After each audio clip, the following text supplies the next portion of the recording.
Hi, my name is Evie and I do Biology A-Level. So the first thing I would say about Biology A-Level is it is a big step up from the GCSE, but so much better, and you learn so much more and it's a lot more interesting. So in lower sixth, you start off with building your knowledge from GCSE, as it is a lot harder and quite different. So first you learn about all the biological molecules like proteins, carbohydrates, and you really focus on enzymes because enzymes is in everything. And you also learn about the basics of cell life and cell division.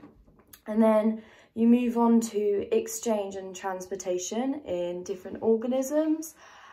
So you learn about exchange surfaces in plants and ventilation in animals. And that's quite a large topic. And then you move on to disease and controlling disease and the spread of disease, which is really interesting and is my favourite topic. And then move on to the ecology side, which is biodiversity, classification and evolution, which is quite similar to GCSE. Also in lower sixth is that you will do a lot of PAGs, which in GCSE I think are known as like the required practicals. And the difference is that you are assessed on your PAGs, and then you build up a number of points from successfully completing a skill in one PAG and then another skill in another PAG.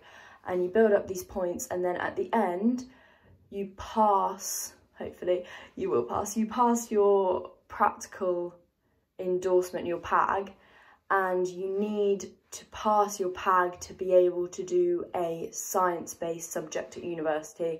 So if you're doing medicine, biological science, biomedical science, dentistry, like even in physics and chemistry, you need to pass your PAG to be able to show that you can work safely in a lab, but you'll pass. And also in lower sixth, you do the biology trip to Pembrokeshire. Well, I went to Pembrokeshire, and there's so many interesting PAGs, and it's so interesting to actually, because in the classroom you're learning all the theory, but then you get to go out and you actually get to do it, which is really interesting.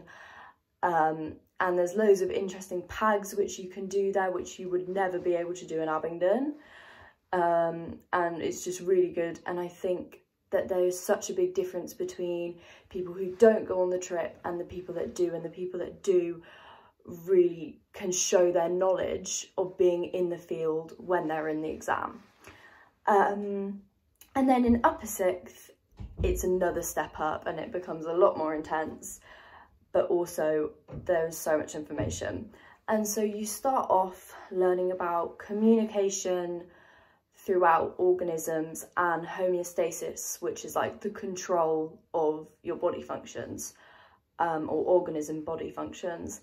And then there's more biochemistry, and it's quite a lot heavier, but so much more interesting. And you learn all about photosynthesis and respiration, which are such massive topics considering they're just an equation in GCSE. But it's so interesting. And then you move on to genetics, and you move on to cellular control in organisms, but also patterns of inheritance. So to do with like inheritance of different genes and maybe mutation. You learn so much about mutations and the types of mutations and the effects that mutations can have on an organism, which are drastic. Which I find really interesting, how such a tiny, tiny thing, which you learn how tiny it is in A-level, can affect a whole organism or even a species. And then you move on to cloning and biotechnology, which is really interesting because it's really current, and you get to learn about what's happening with just everything, how to make it. Goes from cloning sheep and the ethics behind that to how you make yogurt, which is really interesting.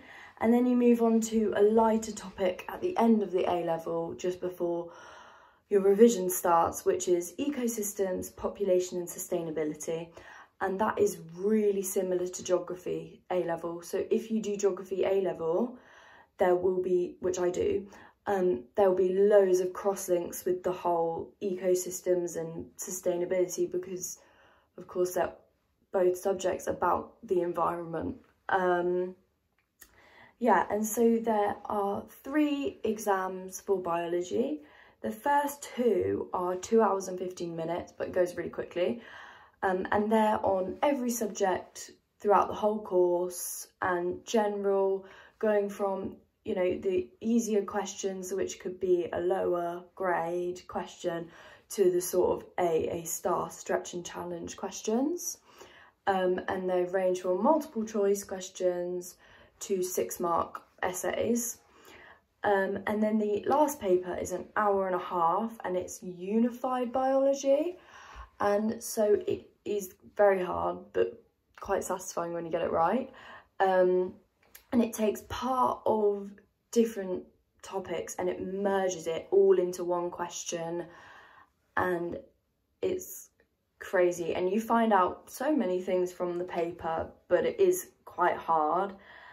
It's really about stretch and challenge, and it basically is designed for you to prove your knowledge, to show that you know your stuff. But overall, it's a really good subject, so I hope that helped.